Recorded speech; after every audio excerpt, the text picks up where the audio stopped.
Hello students, आइए शुरू करते हैं क्लास 11 का नया topic. Chapter motion in a straight line. Motion in a straight line, ठीक है। और स्ट्रेट लाइन मोशन है तो ऑब्वियसली कौन सा होगा भाई? 1D मोशन होगा। कौन सा होगा? 1D मोशन, ठीक है ना।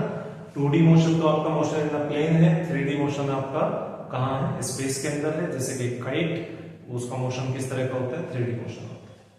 2D मोशन आपका एक्स वाई एक्सिस या Y Z axis, X Z axis के अंदर, और 1D मोशन अपना किधर रहने वाला है? किसी एक स्पेसिफिक एक्सिस के अंदर, या तो एक्स एक्सिस में, या सिर्फ वाई एक्सिस में, या फिर सिर्फ आपका जेड एक्सिस में, ठीक है। It is your Z axis. चलिए, इसी को हम क्या बोलेंगे? 1D motion. अच्छा, पहले आज की बात करते हैं कि आज के टॉपिक हमारे क्या रहने वाले हैं। टुडेज टॉपिक क्या डिस्कस करने वाले हैं भैया? आज हम लोग बात करेंगे किसकी? डेरिवेशन की। किसकी बात करेंगे? डेरिवेशन। अच्छा, डेरिवेशन किस चीज की होगी? ठीक है, डेरिवेशन तो बहुत तरह की है स्ट्रेट लाइन के अंदर। कौन सी डेरिवेशन होगी? तो kinematics equations. Kinematics equations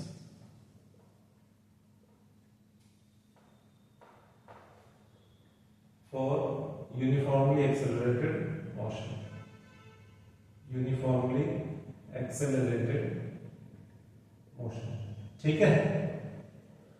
kinematics equations को आज हम ड्राइव करेंगे यूनिफॉर्मली एक्सेलरेटेड मोशन के लिए। अब यहां से जैसे ही एक्सेलरेटेड मोशन की बात आती है तो एक बात क्लियर हो जानी चाहिए कि आपकी वेलोसिटी क्या रहने वाली है। वेलोसिटी क्या रहने वाली है? कांस्टेंट नहीं रहेगी। तो सब कैसी रहेगी? वेरिएबल रहेगी। कैसी रहेगी? वेरिएबल। भाई वेलोसिटी अगर कांस्टेंट रहेगी तो आप एक बात बताइए, वेलोसिटी में चेंज ही नहीं होगा इसका मतलब। और अगर वेलोसिटी में चेंज नहीं होगा विद टाइम तो फिर एक्सेलरेशन तो जीरो हो जाएगा ना। लेकिन हम तो बात कर रहे हैं एक्सेलरेटेड मोशन की। तो एक्सेलरेटेड मोशन अगर है तो इसका मतलब वेलोसिटी क्या है? कांस्टेंट नहीं है। वेलोसिटी विद टाइम चेंज होगी, चाहे इंक्रीज होगी चाहे डिक्रीज होगी, बट चेंज होगी, ठीक है। अच्छा, साथ ही ये भी ध्यान देने वाली बात है कि वेलोसिटी में जो चेंजेस आएंगे वो कैसे आएंगे? Velocity will change uniformly. किस तरह से चेंज होगी? यूनिफॉर्मली चेंज होगी, ठीक है ना। तो ये सारी की सारी बातें हमें ध्यान रखनी है। वेलोसिटी आपकी कांस्टेंट नहीं रहने वाली है, वेलोसिटी बदलने वाली है, वेरी करेगी। और उसके अंदर जो चेंजेस आएंगे वो कैसे आएंगे? यूनिफॉर्म चेंजेस आएंगे। क्यों? क्योंकि हम बात कर रहे हैं यूनिफॉर्मली एक्सेलरेटेड मोशन की। अगर वेलोसिटी में आने वाले चेंजेस नॉन यूनिफॉर्म हो जाएंगे तो फिर आपका एक्सेलरेशन भी कैसा हो जाएगा? नॉन यूनिफॉर्म हो जाएगा। यूनिफॉर्म एक्सेलरेशन नहीं रहेगा, ठीक है ना। तो ये बातें क्लियर हो गई, समझ आ गया। चलिए आगे बढ़ते हैं। इसको आप अलग से लिख लेंगे कि वेलोसिटी कांस्टेंट नहीं रहेगी और वेलोसिटी में जो चेंजेस हैं वो यूनिफॉर्म होंगे। अच्छा, ठीक है। अब खास बात क्या है? डेरिवेशन तो ये ठीक है, लेकिन आज जो हम डेरिवेशन करेंगे वो हम कैलकुलस मेथड से करेंगे। किससे करेंगे? कैलकुलस मेथड से करेंगे। अब कैलकुलस का नाम सुनकर के वीडियो को बंद मत कर देना भाई, ठीक है ना। कई बार हम इतना डरते हैं कैलकुलस से कि देखना ही बंद कर देते हैं, कि होप ही लूज कर देते हैं। छोड़ो सर, ये तो मुश्किल है, छोड़ो। तो भाई ऐसा नहीं करना।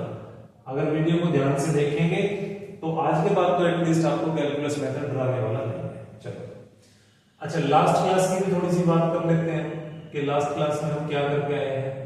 इससे क्या होगा? कंटिन्यूटी बन जाएगी। क्या करके आए भाई? लास्ट क्लास में हम डेरिवेशन करके आए, और डेरिवेशन कौन सी थी? Kinematic equations for uniformly accelerated motion. वहां पर भी यही था, लेकिन वहां पर कैलकुलस मेथड से हमने डेरिवेशन नहीं की थी। इस क्लास को देखने से पहले इसीलिए पहले वाले लेक्चर में जाइए, इससे जस्ट पहले वाले लेक्चर में जाइए जहां पर हमने डेरिवेशन की है इन तीनों इक्वेशंस की, काइनेमेटिक इक्वेशंस की, तीनों इक्वेशंस की। उस लेक्चर को देखिए, फिर यहां पर आइए, तब ये लेक्चर आपको ज्यादा कंफर्टेबली समझ में आएगा, ठीक है। चलो, अच्छा, सीख के क्या है? सीख कर क्या है? v equal to V naught plus A T, ठीक है। s equal to V naught T plus half A T square, okay. और थर्ड अपना क्या है? v square equal to V naught square plus 2as, ठीक है। अच्छा सर ये v नोड क्या है? भाई v नोड कुछ भी नहीं है, इनिशियल वेलोसिटी है, इसको u से भी हम रिप्रेजेंट करते हैं, हमें आदत u से रिप्रेजेंट करने की है, बट कई जगह पर अब हम इसको v नोड से भी रिप्रेजेंट करेंगे, ठीक है ना।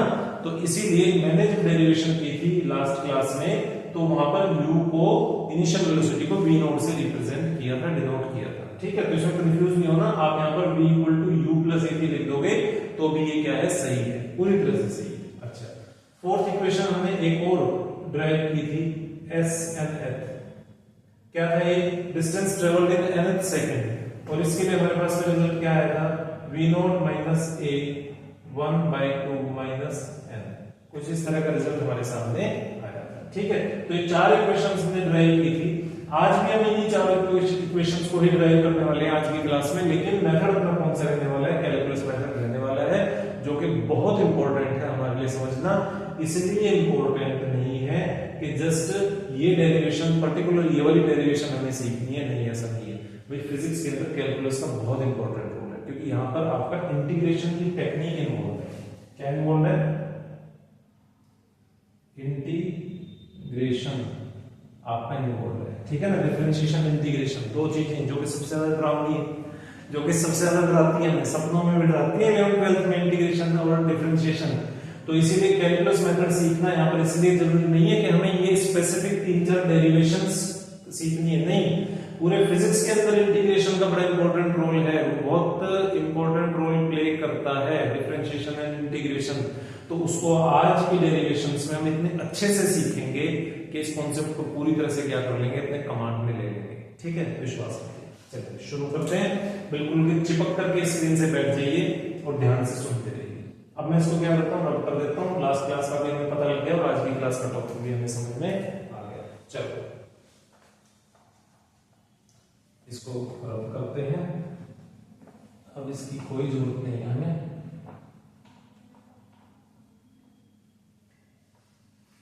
चलिए मेथड अपना क्या रहने वाला है डेरिवेशन का, कैलकुलस मेथड, ठीक है ना। इंटीग्रेशन टेक्निक से इसको आज हम सीखेंगे और इस कॉन्सेप्ट को भी क्या कर देंगे, धराशायी कर देंगे, अपने काबू में ले लेंगे इसको, ठीक है। एक एक करके सब चीजों को अपने काबू में लेते चले जाओ। ये क्या है, v नोट प्लस at, ये हमारी फर्स्ट इक्वेशन थी। कौन सी इक्वेशन थी? ये हमारी फर्स्ट इक्वेशन थी, ठीक है। यहां पर लिख देते हैं कौन सी इक्वेशन थी, first equation of kinematics for uniformly accelerated motion, ठीक है, जहां पर वेलोसिटी क्या होती है, वेरी करती है। अच्छा शुरू करते हैं। एज वी नो, जैसा कि हमें पता है, क्या पता है, a is equal to dv by dt। क्या होता है भाई ये a equal to dv by dt? काफी स्टूडेंट्स को समझ भी आ गया होगा, कुछ को समझ नहीं आया होगा, तो देखिए क्या होता है, acceleration is first order derivative of velocity with respect to time, ठीक है। अगर आपको एक्सेलरेशन चाहिए, इसका क्या मतलब है, एक्सेलरेशन चाहिए तो वेलोसिटी को डिफरेंशिएट करिए with respect to time, it is that simple, is it clear? इसी को हम बोलते हैं first order derivative of velocity with respect to time. Acceleration आपका सेकंड ऑर्डर डेरिवेटिव भी होता है, क्या होता है, सेकंड ऑर्डर डेरिवेटिव भी होता है, किसका, position with respect to time, ठीक है। लेकिन हम इसको अभी आज की क्लास में कम से कम डिस्कस नहीं करने वाले हैं, ठीक है ना। हालांकि एक इंपॉर्टेंट बात है जो कि हमें ध्यान रखनी चाहिए। चलिए आज हमारा फर्स्ट ऑर्डर डेरिवेटिव से ही काम चल गया होगा, तो ये अपने पास में क्या हो गया, क्रॉस मल्टीप्लाई किया a dt, क्या आ गया a dt। अच्छा अब क्या करें, अब इंटीग्रेशन को शुरू करते हैं। इंटीग्रेशन नाम के भूत को अब यहां पर उतारना शुरू कर दें। इंटीग्रेटिंग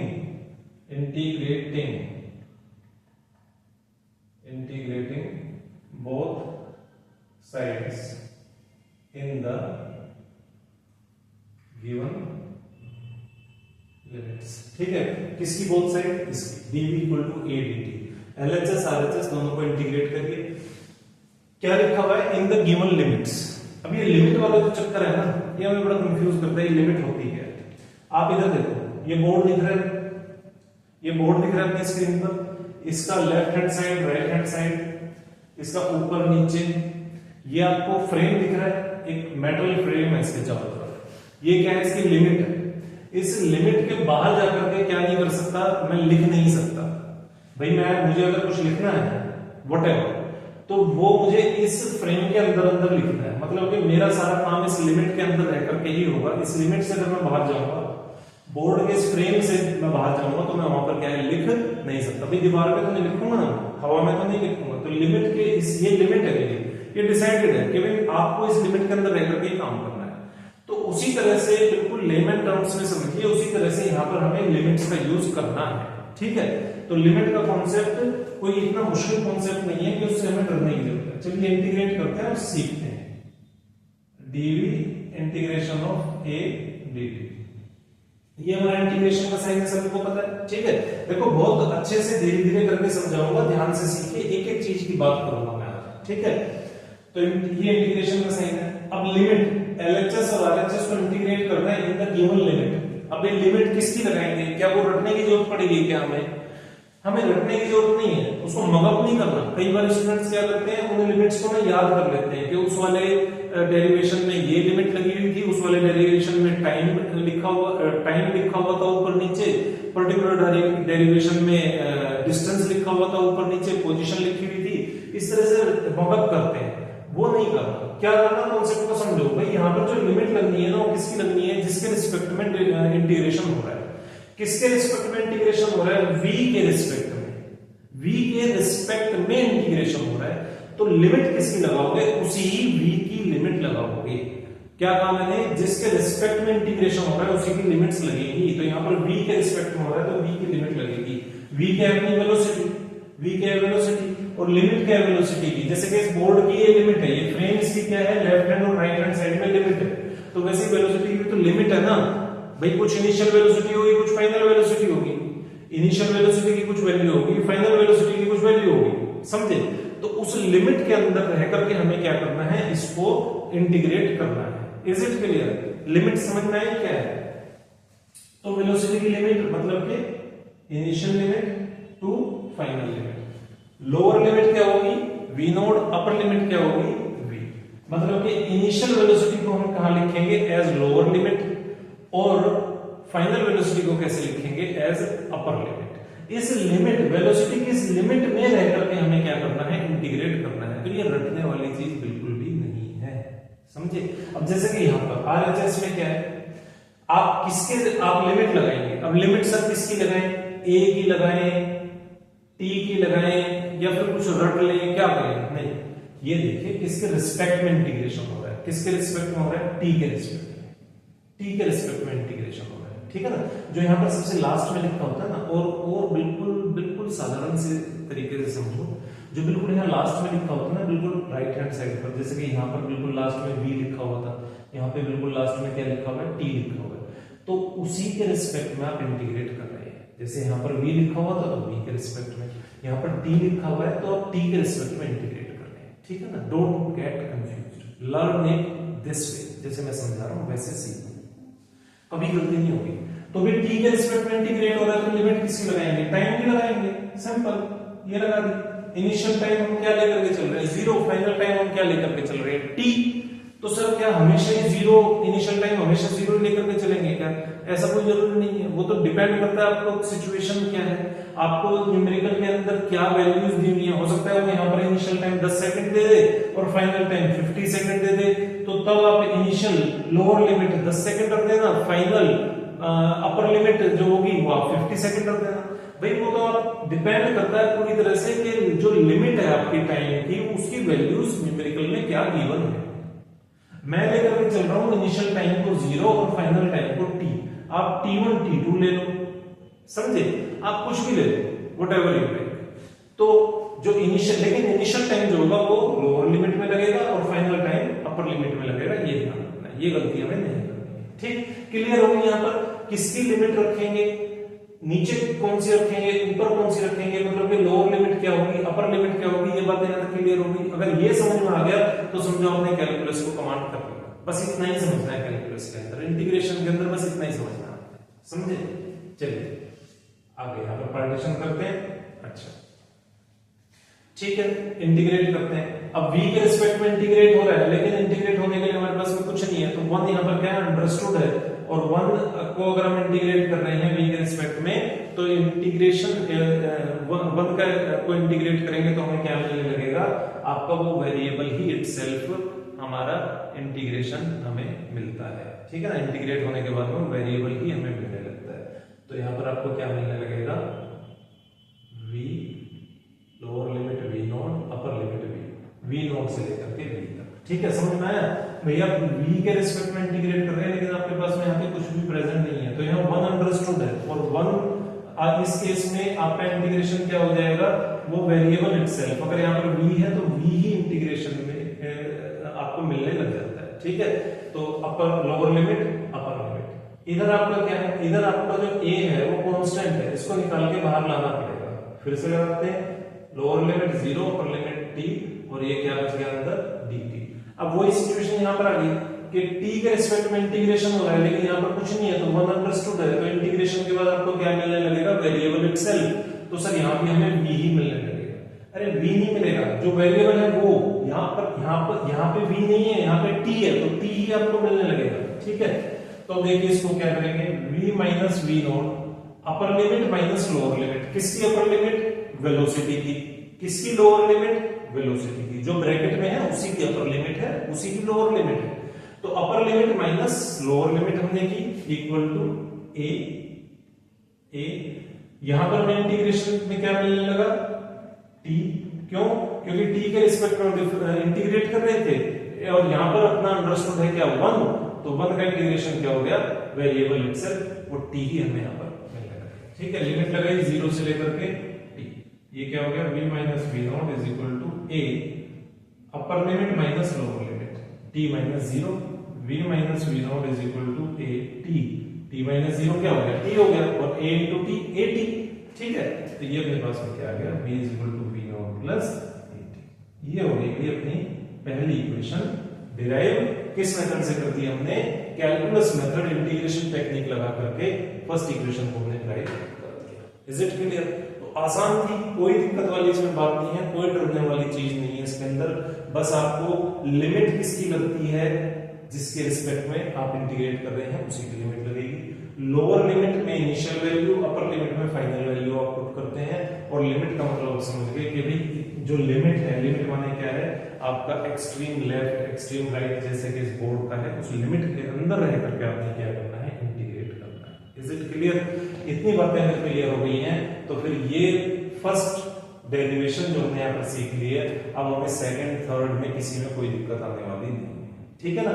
इसको बार बार देख लेना, सेकंड और थर्ड में बिल्कुल भी दिक्कत अब आपको नहीं है।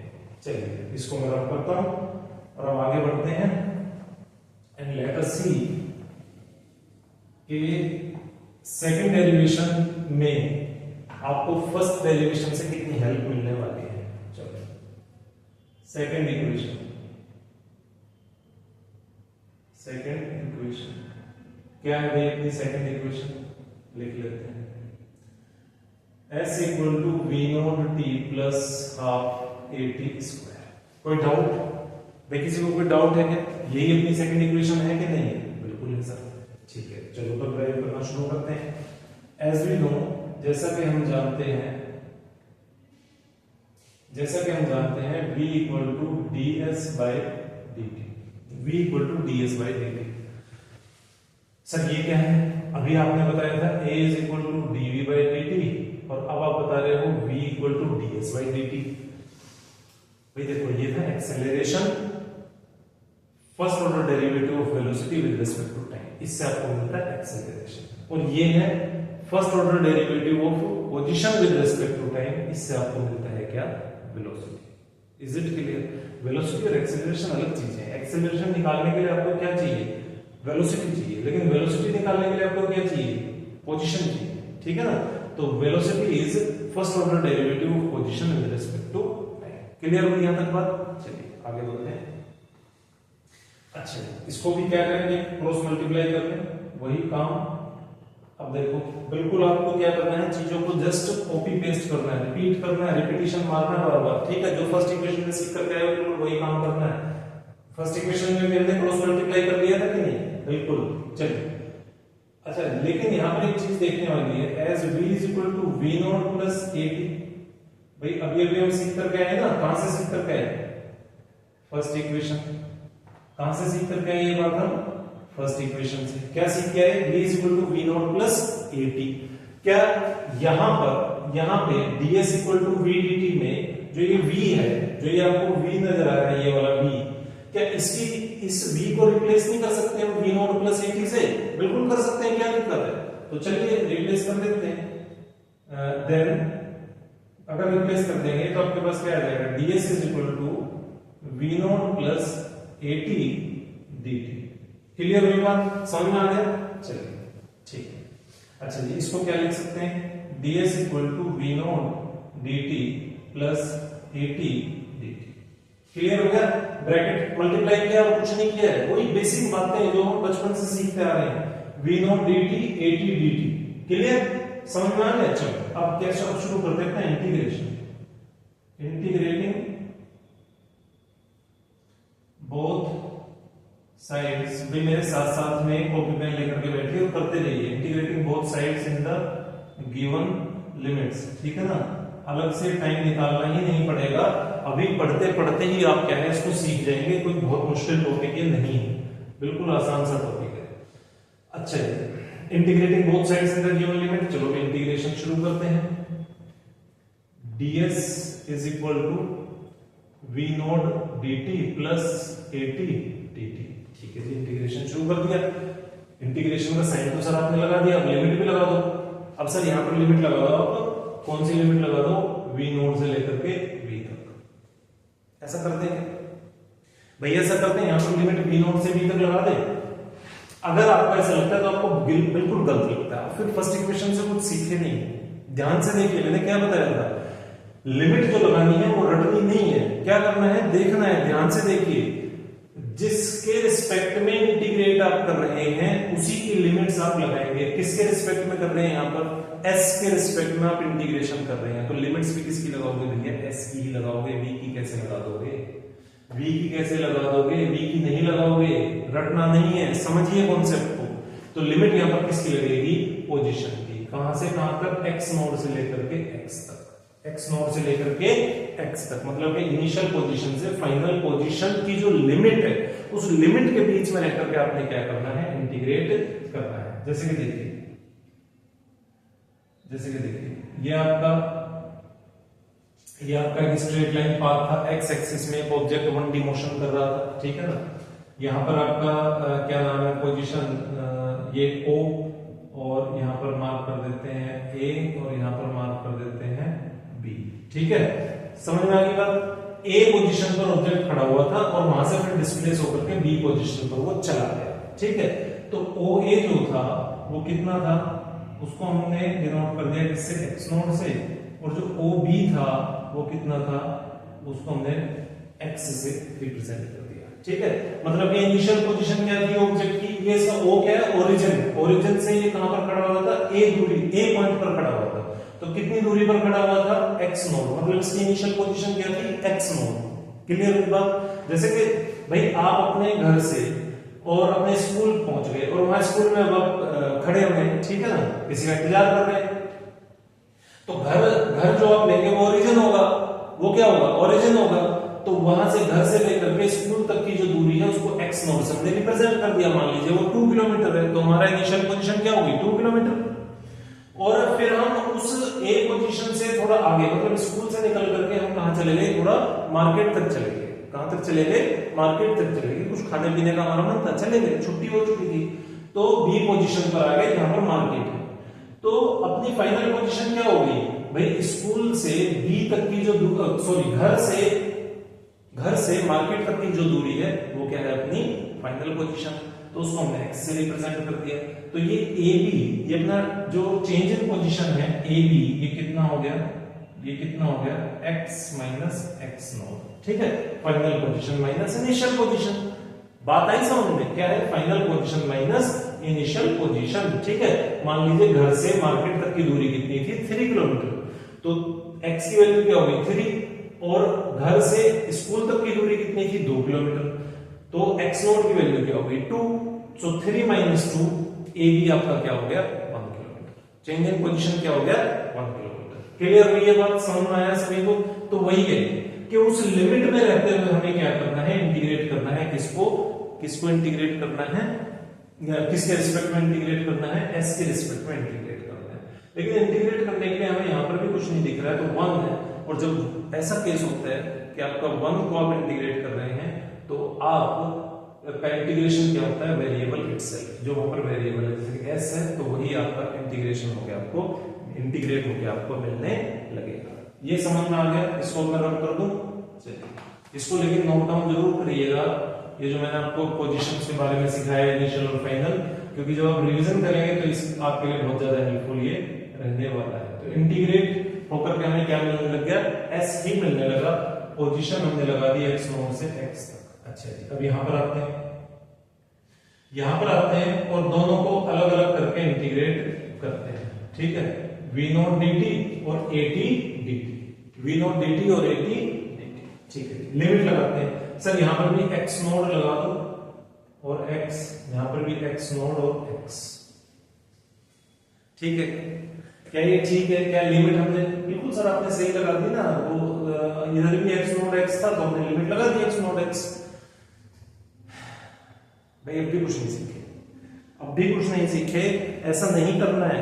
लिमिट कैसे लगानी है, लिमिट रट करके नहीं लगानी है कि यहाँ पर x की लिमिट लग गई तो ना पोजीशन की लिमिट लगी तो वहां भी सब जगह पोजीशन की लिमिट लगा दो। लिमिट कैसे लगानी है, जिसके रिस्पेक्ट में इंटीग्रेट कर रहे हैं उसी की लिमिट लगानी है। किसके रिस्पेक्ट में कर रहे हो इंटीग्रेट, टाइम की, यहां पर भी किसके रिस्पेक्ट में कर रहे हो, टाइम के रिस्पेक्ट में कर रहे हो, तो लिमिट भी किसकी लगाओगे, टाइम की ही लगाओगे, समझे। तो हमारा टाइम क्या था, 0 से लेकर के t, 0 से लेकर के t। क्लियर हुई ये बात? अब तो पक्का समझ में आ गया होगा, ठीक है ना। तो इस बार गलती मत करना, सर हम तो सही बताते हैं, आप खुद ही लिख देते हो, हमें तो पता है आप गलत लिख रहे हो, हम तो बोलते भी हैं, कमेंट्स भी करते हैं, लेकिन आप मानते नहीं हो। चलो कोई बात नहीं, ठीक है, मैंने गलत कर दिया तो अच्छा है, लेकिन आप सीख गए, ठीक है। चलो अच्छा जी, इसको क्या कहेंगे, बाहर ले आएंगे। किसको बाहर ले आएंगे, 0 से लेकर के t dt प्लस किसको बाहर ले आएंगे, कांस्टेंट को, ठीक है। यहां पर भी किसको बाहर ले आएंगे, कांस्टेंट को। एक्सेलरेशन आपका a जो है कांस्टेंट है उसको बाहर ले आएगा 0 से लेकर के t, चलो ठीक है।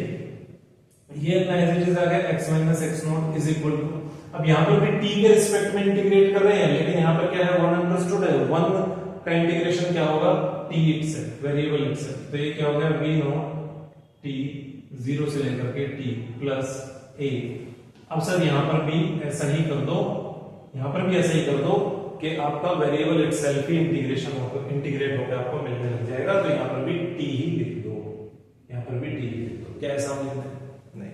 अब यहां पर हमें एक बात और सीखनी है जो कि अभी तक हमने नहीं सीखी, अब सीखेंगे।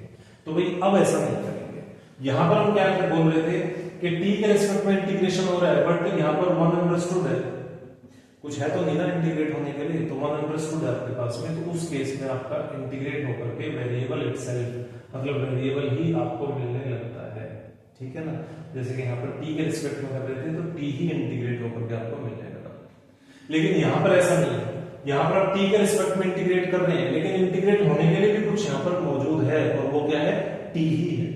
तो t को आप इंटीग्रेट कर रहे हैं विद रिस्पेक्ट टू t, क्या बोला मैंने, t को आप इंटीग्रेट कर रहे हैं विद रिस्पेक्ट टू t, तो उस केस में आपको क्या क्या नई बात सीखनी है, यहां पर लिख दूं कि x का इंटीग्रेशन क्या होता है, n+1 अपॉन n+1। इसको बॉक्स में डाल देते हैं, नए तरह के बॉक्स में, है ना। x n+1 power n+1 upon n+1, और ये आपका क्या हो गया। इसको दोबारा से लिखता हूं क्योंकि मुझे ऐसा लग रहा है कि आप इससे कंफ्यूज हो सकते हैं और उसको मिक्सअप कर देंगे डेरिवेशन के साथ। कहां लिखेंगे, यहां पर एक बना लेते हैं अपना पार्टीशन, ठीक है। अब लिखते हैं, तो x का इंटीग्रेशन क्या है, power n+1 upon n+1 equal to x। n क्या है, x की पावर। ध्यान से समझना है, एक बात को ध्यान से समझो, सुनो ध्यान से। n क्या है, x की पावर। यहां पर x x एग्जैक्टली है क्या है यहाँ, ये इसके रिस्पेक्ट में x क्या है, ये t टाइम ही x है, ठीक है। तो t की पावर यहाँ पर क्या है 1, तो आप क्या रखेंगे 1 + 1 upon 1 + 1 is equal to x² upon 2। x क्या है भैया, x क्या है, यहाँ पर तो x नहीं है ना, तो यहाँ पर x क्या है, यहाँ पर t ही x है, t ही x है। तो ये एग्जैक्टली क्या लिखा हुआ है हमने, t की पावर n+1 अपॉन n+1, तो उससे हमें क्या मिला x² अपॉन 2, तो वो एग्जैक्टली है क्या, इसके रिस्पेक्ट में क्या है t² अपॉन 2। अब यहाँ पर x² अपॉन 2 मत लिख देना, t² अपॉन लिमिट 0 से लेकर के t तक। क्लियर हुई ये वाली बात। तो यहाँ पर हमने एक नई चीज सीखी, x का इंटीग्रेशन सीखा यहाँ पर हमने, समझे। अभी तक हम इंटीग्रेट कर नहीं रहे थे किसी को भी, इस बार हमने इंटीग्रेट किया है, टाइम को इंटीग्रेट किया है विद रिस्पेक्ट टू t। चलिए अब ये क्या हो गया अपने पास x - x0, ये तो एज इट इज है, ये अपने पास में हो गया v0 t - 0 upper limit minus lower limit plus a। अच्छा अब थोड़ा सा ऊपर देखते हैं कि ये जो 2 है ये भी तो कांस्टेंट है, इसको भी बाहर ले आओ निकाल करके, ब्रैकेट से बाहर ले आओ, तो ब्रैकेट में अंदर क्या बच जाएगा, ब्रैकेट में अंदर बच जाएगा t², लिमिट 0 से लेकर के t तक, x - x0 is equal to v0 t plus a/2, इसको क्या करें, अब इसकी अपर लिमिट क्या है t, तो ये क्या हो जाएगी t², लोअर लिमिट क्या है 0, तो 0 का स्क्वायर है तो 0 ही हो जाएगा, ठीक है। ये ब्रैकेट कैसा हो गया, ये ब्रैकेट तो अच्छा नहीं लग रहा है, ठीक है भाई। जब तक चीजें अच्छी ना लगे, डेरिवेशन हो जाए वो ठीक है, डेरिवेशन तो हो ही जाएगी, बट प्रेजेंटेशन भी तो मायने रखती है, वो तो अच्छी दिखनी चाहिए। तो ये क्या हो गया x - x0 is equal to v0 t plus at² divided by, क्या हमारी डेरिवेशन होगी, बिल्कुल। किस मेथड से होगी, कैलकुलस मेथड से हमने क्या कर लिया, ड्राइव कर लिया। लेकिन सर आप तो कह रहे थे कि second equation s is equal to v0 t है, यहाँ पे तो x - x0 आ रहा है। अरे भाई एक बात बताओ, यहाँ पर देखो, इधर देखो ध्यान से, यहाँ पर देखिए as x - x0 is equal to s, x - x0 क्या है, चेंज इन पोजीशन क्या है, वही तो s है आपका, तो ये इसको हम कैसे लिख देंगे, s is equal to v0 t plus half at²। Clear हुई बात। ये आपका क्या है, ये आपका है पोजीशन टाइम रिलेशन, और वो क्या है डिस्टेंस टाइम रिलेशन, ठीक है। दोनों ही हमें काम आते हैं अलग अलग सिचुएशंस में, अलग अलग न्यूमेरिकल्स में। पोजीशन टाइम रिलेशन भी हमें काम आता है, डिस्टेंस टाइम रिलेशन भी काम आता है। x - x0 एक्चुअली आपका ऐसे ही होता है। क्लियर हो गई ये बात, बढ़िया से समझ में आ गया। चलिए तो ये हमने कैलकुलस मेथड से सेकंड इक्वेशन को भी क्या कर दिया, ड्राइव कर दिया, ठीक है ना। इंटीग्रेशन टेक्निक हमें बढ़िया से यहाँ पर क्या है समझ में आ गई। चलो इन दोनों को छोटे छोटे से बॉक्स बना लेते हैं, ये लीजिए, ठीक है ना। इनको अलग से रखना, बिल्कुल मिक्सअप नहीं करना है। चलो अब मैं इसको रन कर दूं, क्लियर हो गई यहां तक की सिचुएशन 1 2 3। चलो हो गया रब, अब बढ़ते हैं आगे।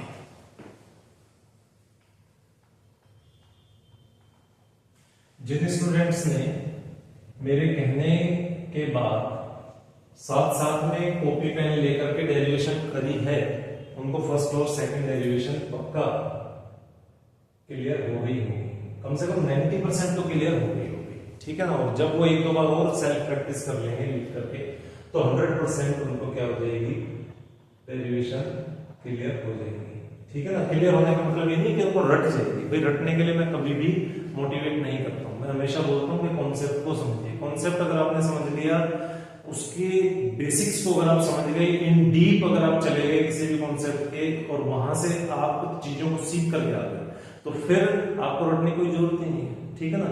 फिर आपको वो वाली सिचुएशन में नहीं रहना है कि मेरा 4 दिन बाद एग्जाम है और मैं रात भर जग करके रिविजन कर रहा हूं, ठीक है। वो वाली सिचुएशन से हमें बाहर आना है। ऐसी तैयारी होनी चाहिए कि चाहे कभी भी किसी भी टाइम हमारा कोई एग्जाम ले ले, हम हमेशा ही तैयार रहें। लेकिन वो पॉसिबल तभी है जब अपने कॉन्सेप्ट क्लियर है। चलो ये अपनी थर्ड इक्वेशन है, इसको ड्राइव करते हैं। कैलकुलस मेथड ही यहां पर भी रहने वाला है।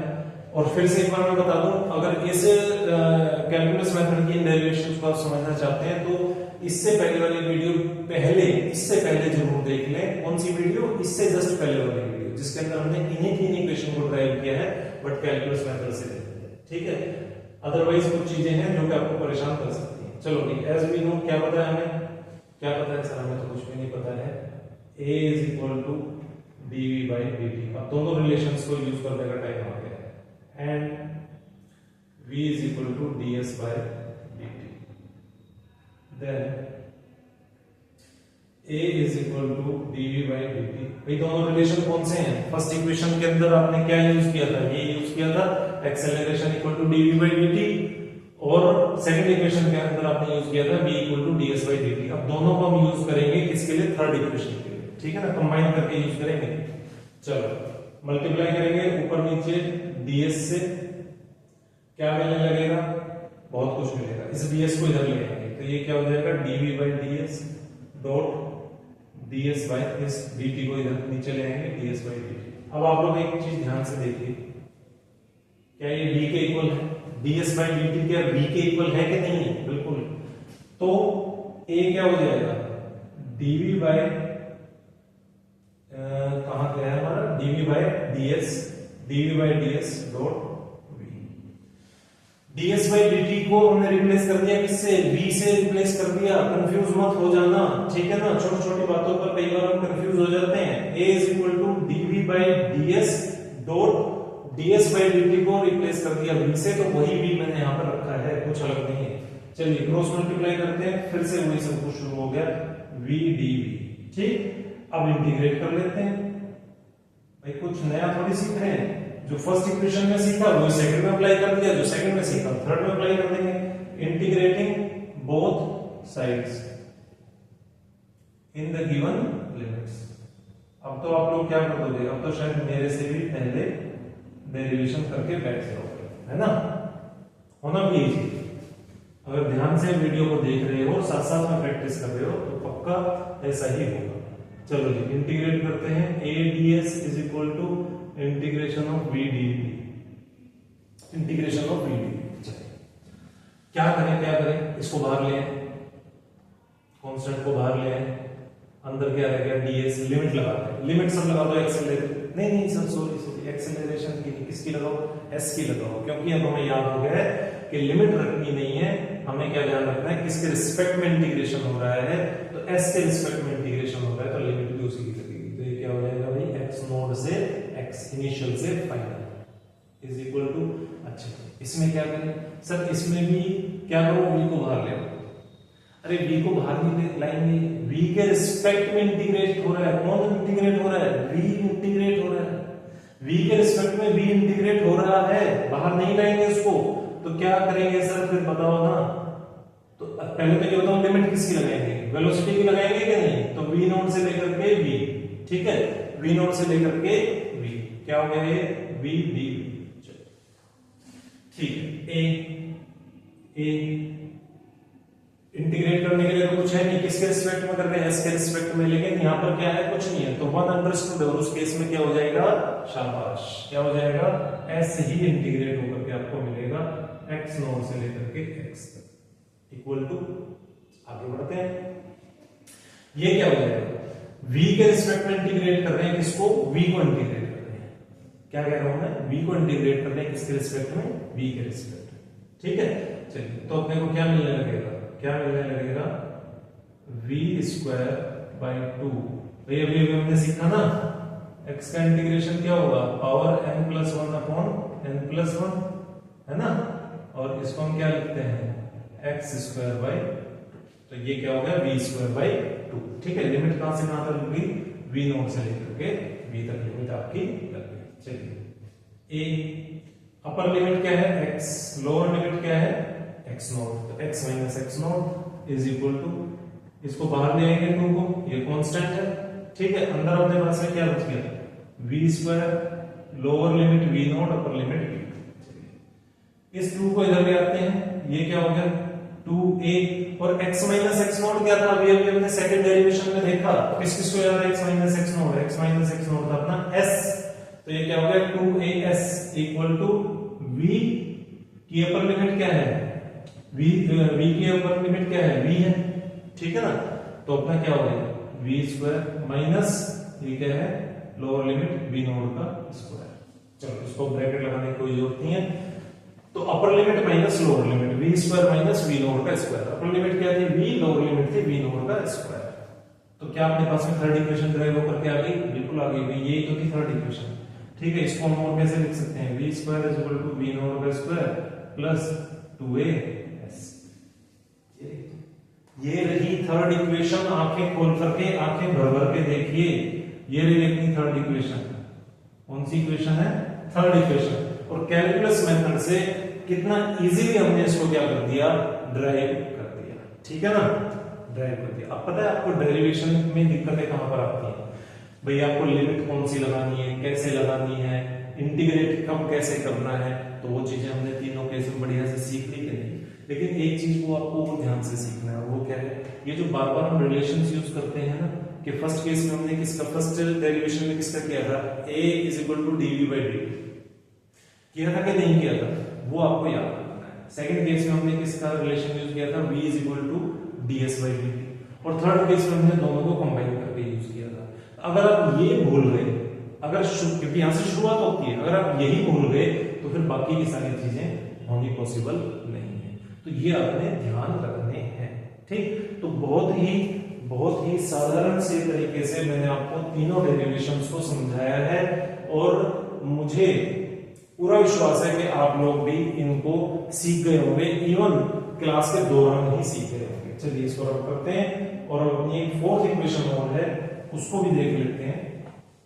वो थोड़ी सी क्या लगती है, कई स्टूडेंट्स को वो मुश्किल लगती है। क्या करनी ड्राइव करनी। किस मेथड से, कैलकुलस मेथड से। खास करके कैलकुलस मेथड से उसको ड्राइव करना, इंटीग्रेशन करके ड्राइव करना क्या लगता है, मुश्किल लगता है। लेकिन आज के बाद वो भी आपको मुश्किल नहीं लगेगी। x s nth is equal to v naught minus a 1 by 2 minus n। ठीक है, आंखों में दर्द हो रहा है। चलो ठीक है, तो s nth मतलब कि distance travelled in nth second equal to v naught minus a within bracket 1 by 2 minus n। इसको हम ड्राइव करते हैं, शुरू करते हैं। चलो, as we know v is equal to ds by dt और ये क्या हो गया अपना ds is equal to v dt। ठीक, क्लियर हो गई ना, तब बात बढ़िया समझ में आ गई।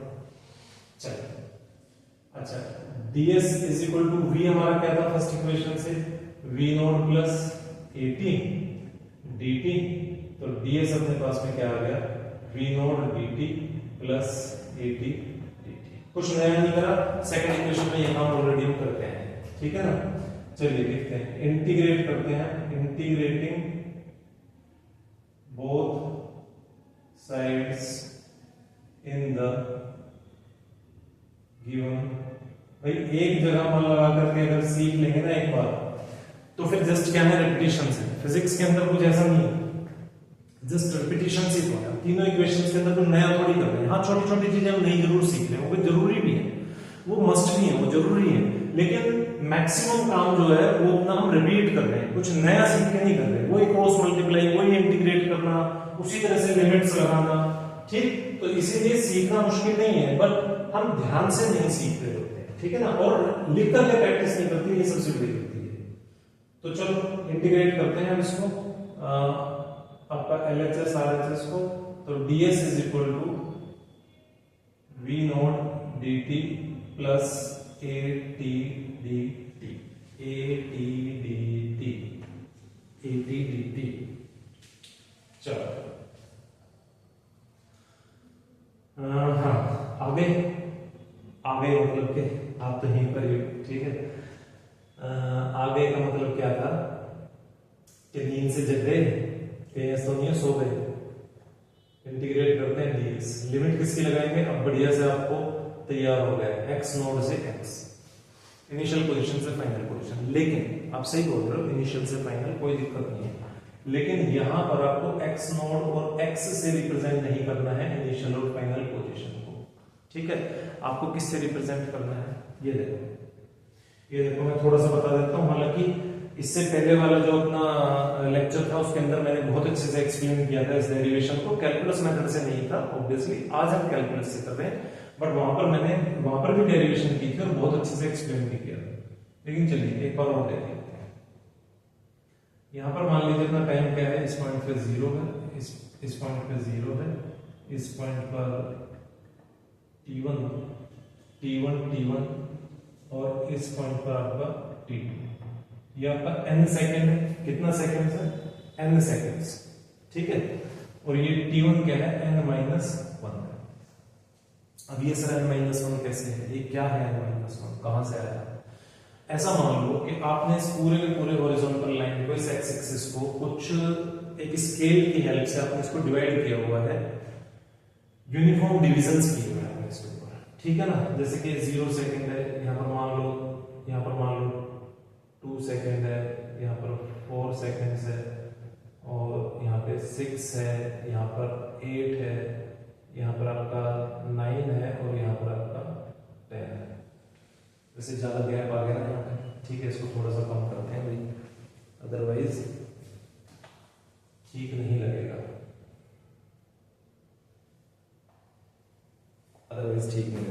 ठीक है। चलो, जब किसी कॉन्सेप्ट को सीखना ही है तो फिर ढंग से सीखना चाहिए। तो यहां पर अभी भी मेरे को ज्यादा ही लग रहा है, वैसे एक ये और एक ये, ठीक है। तो यहाँ पर कितना है? 9 है, यहाँ पर कितना है? 10 है। हमने यहाँ पर लिया t1 is equal to n-1 और यहाँ पर लिया t2 is equal to n। अब ये t2 जो n है, n सेकेंड है, इसको हम इसको क्या लेकर के चल रहे हैं? हाइपोथेटिकली समझा रहा हूं आपको, ताकि आप अच्छे से समझ सको। ध्यान से समझना इस कॉन्सेप्ट को, बहुत जरूरी है। t2 क्या है? यहाँ पर n है। n माने अगर मैं इस स्केल को देखूं तो n जो मेरा n सेकेंड है वो कितना है? 10 सेकेंड है। कितना है? 10 second.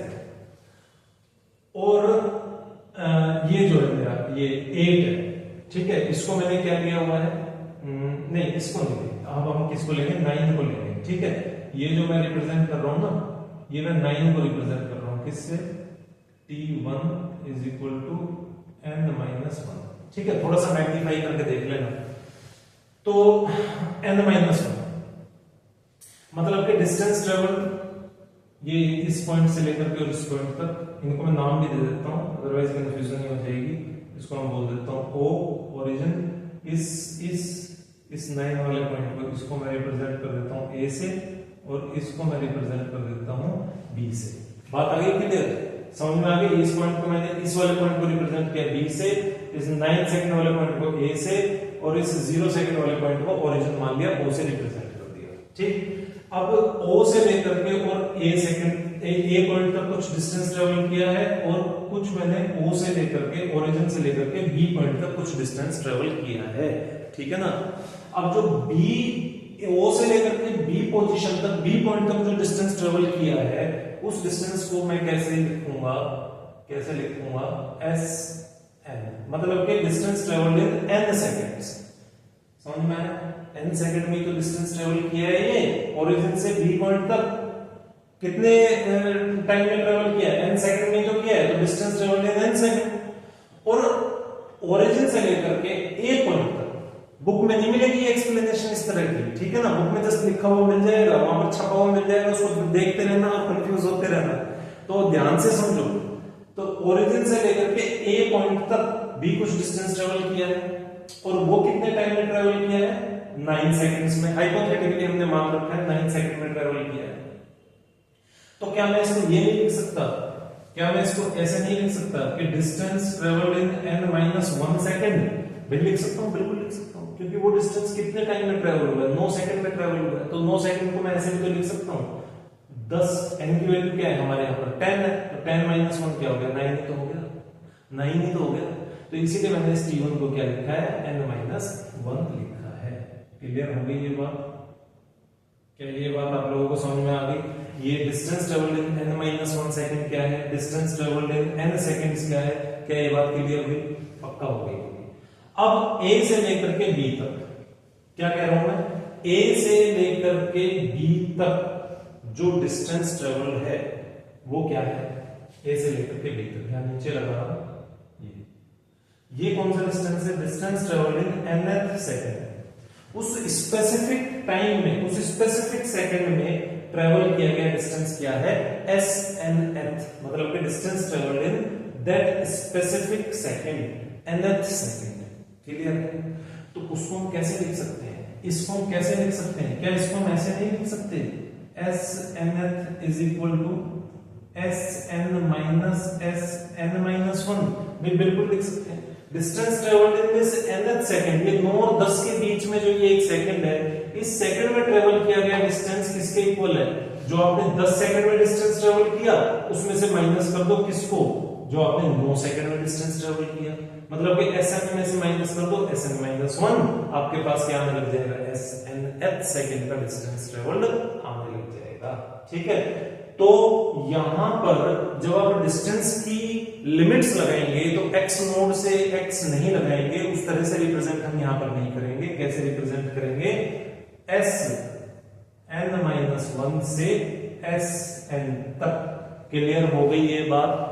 Initial distance travel, final distance travel, एक ही वही बात है। अभी भी हम इनिशियल और फाइनल की ही लिमिट्स लेकर के चल रहे हैं, लेकिन रिप्रेजेंट करने का हमारा तरीका क्या है? वो बदल गया है। x नोट और x से हम रिप्रेजेंट नहीं कर रहे हैं।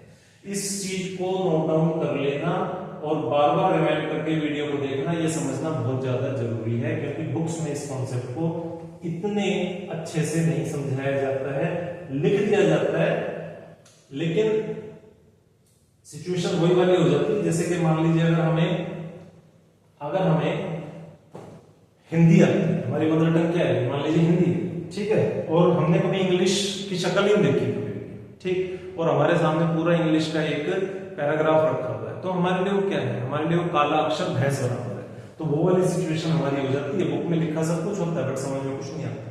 ठीक, चलो, लेकिन अब आपको पक्का समझ में आ गया होगा, और अगर अभी भी नहीं आया तो बार बार इसको रिवाइंड करिए और देखिए।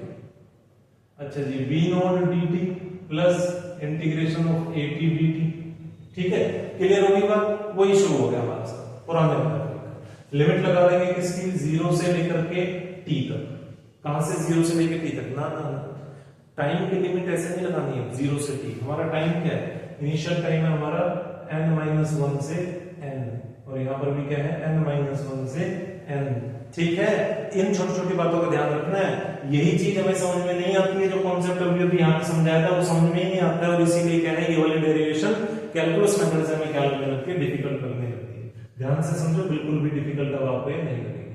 अच्छा जी, इंटीग्रेट कर रहे हैं s के रिस्पेक्ट में, बट इंटीग्रेट होने के लिए कुछ है नहीं, वन अंडरस्टूड है तो फिर, और वन अंडरस्टूड है तो वन का इंटीग्रेशन क्या होगा? Variable itself. तो क्या हो जाएगा? s लिमिट Sn-1 से Sn इज इक्वल टू, इसको बाहर निकाल के ले आओ, किसको बाहर निकाल के ले आओ?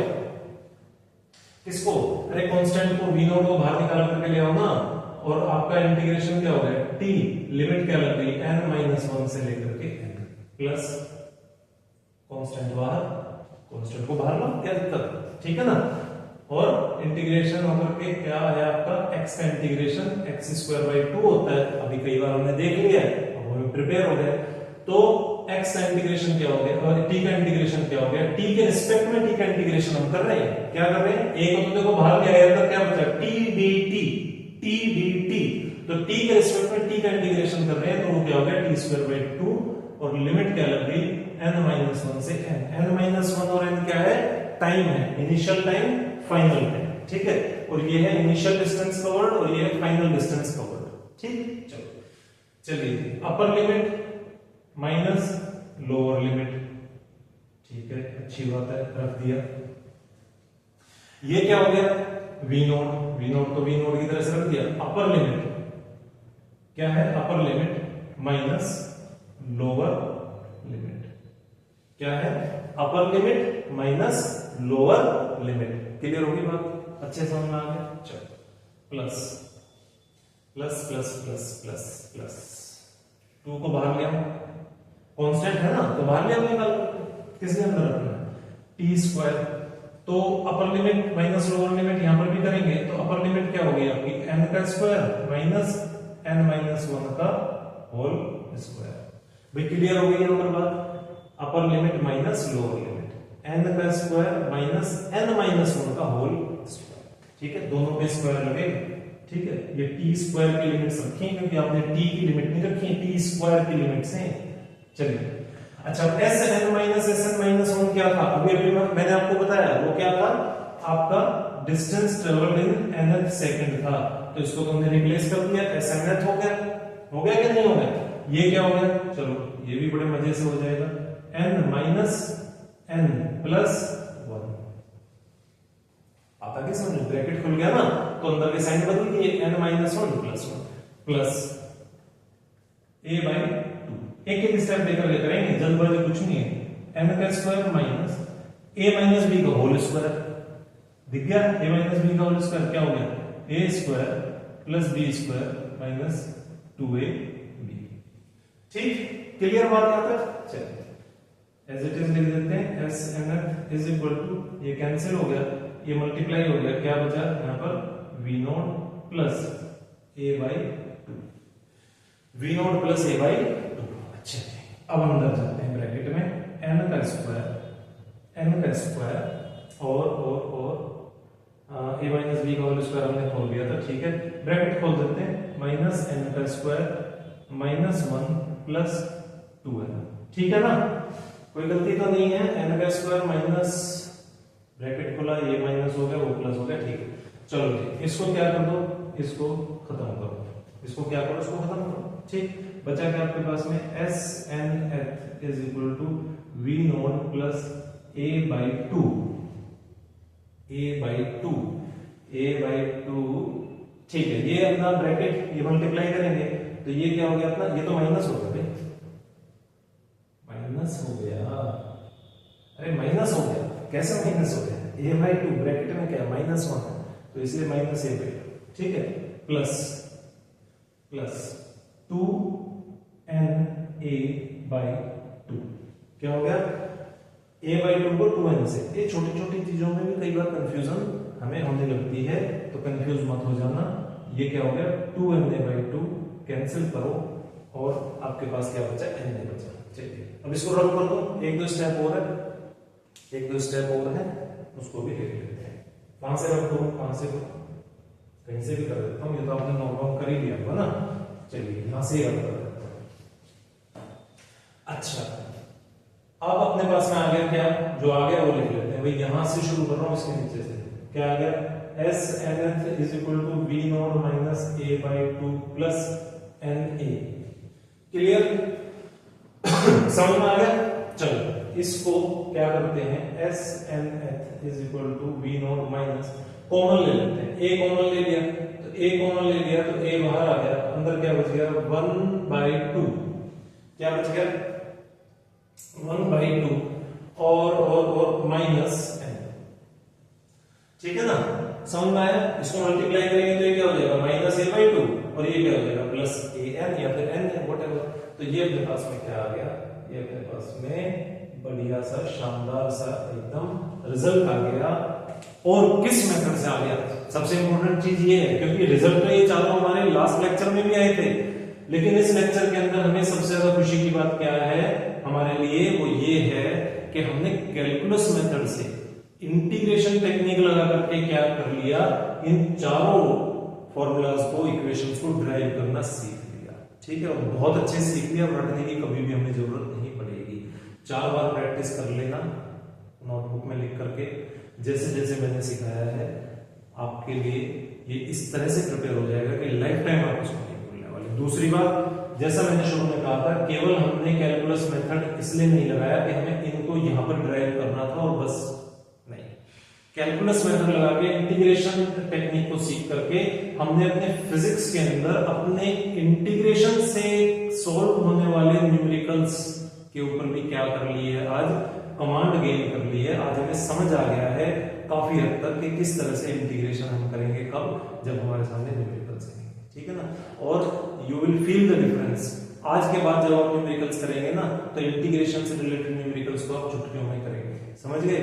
तो केवल यहाँ के लिए इंटीग्रेशन नहीं सीखा है हमने, पूरे फिजिक्स के लिए ओवरऑल इंटीग्रेशन सीख लिया, इवन 12th के लिए हमने सीख लिया। जहां जहां भी इंटीग्रेशन है, जब जब भी इंटीग्रेशन यूज होगा, हमेशा के लिए सीख लिया। ठीक है, तो आज का ये लेक्चर बहुत ज्यादा इंपॉर्टेंट था। होप आप लोगों ने एंजॉय किया होगा और बड़े मजे से आपने इस चीज को अच्छे से सीख लिया होगा, समझ लिया होगा।